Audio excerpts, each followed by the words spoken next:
Holy crap, yeah, I'm making another Call of Duty Ghosts video? What's going on? Well, honestly, I played about 6 hours of the multiplayer, and I have a bunch of gameplay sitting around, so I'm gonna do something with it. So, I want to talk about Ghosts itself. The last video was talking about Advanced Warfare. This one is talking about Ghosts itself, and is, I guess, sort of a mini review thing. I don't know. I'm basically going to talk about the multiplayer and what I thought of it in my limited time, and really what went wrong, I guess. Because there's, like, Ghosts isn't, from what I played at least, it's not terrible. It's not the spawn of Satan. It's undoubtedly the worst Call of Duty game I've played. I think it's just bland and dull and boring and like there's nothing, right? It's not like it's horrible, but it's just like it's the definition of mediocre. And honestly, I think like games like that are just so bland and mediocre, honestly, they irritate me more than a game that is straight up terrible. So let's just talk about, I guess, the good, the bad, and the ugly. Let's go with that, because it's super cliche, and I don't know, it makes sense. So, there was actually some stuff I did like in Ghosts. One of the big ones, probably the biggest, is the new game type Search and Search and Rescue. I don't know what's going on with me right now. Anyway, Search and Rescue is this sort of twist on Search and Destroy and Kill Confirm, right? It's Search and Destroy, except when you die, you drop tags, your teammates have to pick yours up to revive you, or you pick up the enemies to eliminate them from the round for good. And that just adds a whole other level of sort of a cat and mouse game, trying to draw players out and make sure you don't get hit trying to grab tags.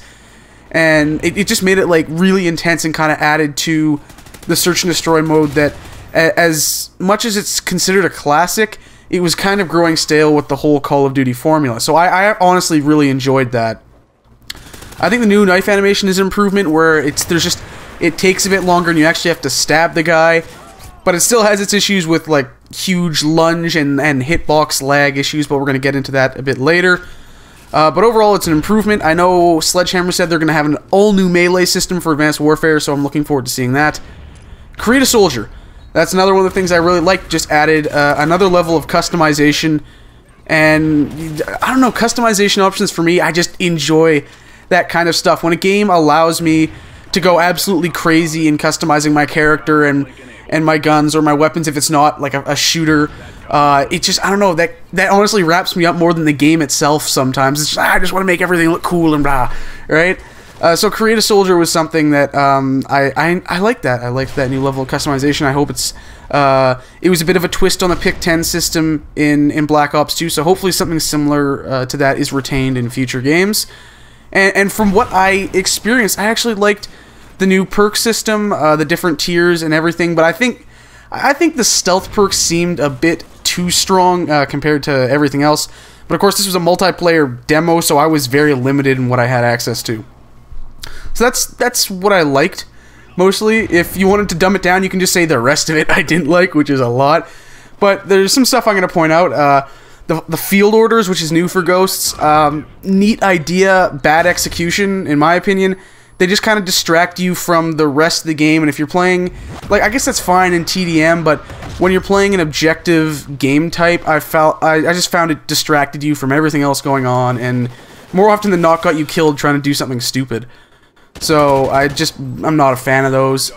Cover lean was a neat idea, and I'm sure it's absolutely amazing to use in campaign, and it's something that I generally like in first-person shooters, but the way it's implemented in Ghosts, it kind of just felt like next-level head glitching in multiplayer, because you just see this little bit of them kind of peeking out around a corner, and rather than having to go in certain spots that people would eventually learn, like, oh, there's probably someone hiding behind that box and head glitching, they could do it around any corner, which was kind of irritating, but of course I didn't play the game long enough to really get any kind of hate on for it. As much as I'm saying here, I'm honestly totally indifferent to Ghosts. Hit detection, of course I mentioned that earlier, hit detection and lag are still an issue for some reason. Activision, you spend a lot of money on these games, they make a stupid amount of money. Quit being cheap bastards, I guess? That's all I got. And another thing that's just kind of silly. dogs take more bullets to kill than humans for some reason. They're like, are they wearing like full bulletproof armor or something? Because like it takes 5 or 6 bullets to put them down sometimes. And then the ugly, the stuff that I really actually despise. Map design has no logic to it. It really doesn't. It's terrible. The game ends up having no flow. What basically ended up happening, yeah, of course, the demo only had 3 maps, so maybe there's some that are good. But from what I played and from what I've heard from other people, basically what happens is everyone just kind of runs around the outside of the map in a circle, fighting each other. And the entire middle of the map is deserted, which is just the case because it seems like a lot of the maps are huge and you have 12 players and there are times where you can't find anyone, which is really boring, I guess. It takes away from the action. One of the draws to Call of Duty is that it's all-out frantic close-quarters action. When you have these huge maps and so few players, it just doesn't work. And visually, the game is one of the blandest I've ever seen. Like, I'd put it on par with Metro Last Light in terms of games where it's like, wait, is there any color here? It's dull, and I'm sure it looks better on screen because of my color correction. I do, like, change the saturation and stuff, which helps.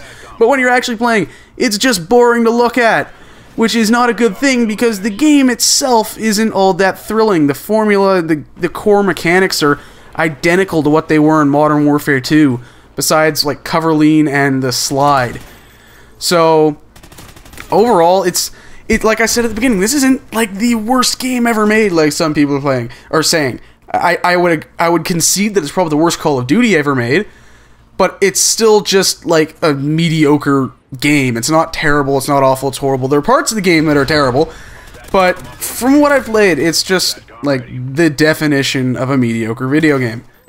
So I don't feel like I missed out on anything by skipping this game. I'm sure I got a little enjoyment out of, 6 hours of the multiplayer demo, mostly because I was kicking ass and I had really good stats.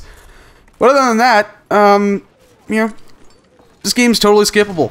I guess I'm tooting my own horn, patting myself on the back, whatever. I don't feel bad about skipping the game. So that's what I have to say about Ghost. That's my thoughts after 6 hours. If any of you subjected to yourself to this game, and I feel sorry for you if you did, let me know what you think in the comments below. What did you think of Ghost? Because this is the first time we've really had an opportunity to talk about this game on my channel. Like, comment, subscribe for more gaming videos and other stuff. I might have some Airsoft stuff coming soon. I know I keep saying that, but I might actually have some this time. Check out all the social media stuff below, Twitter, Facebook, and whatnot. Thank you guys for watching, and I'll see you next time.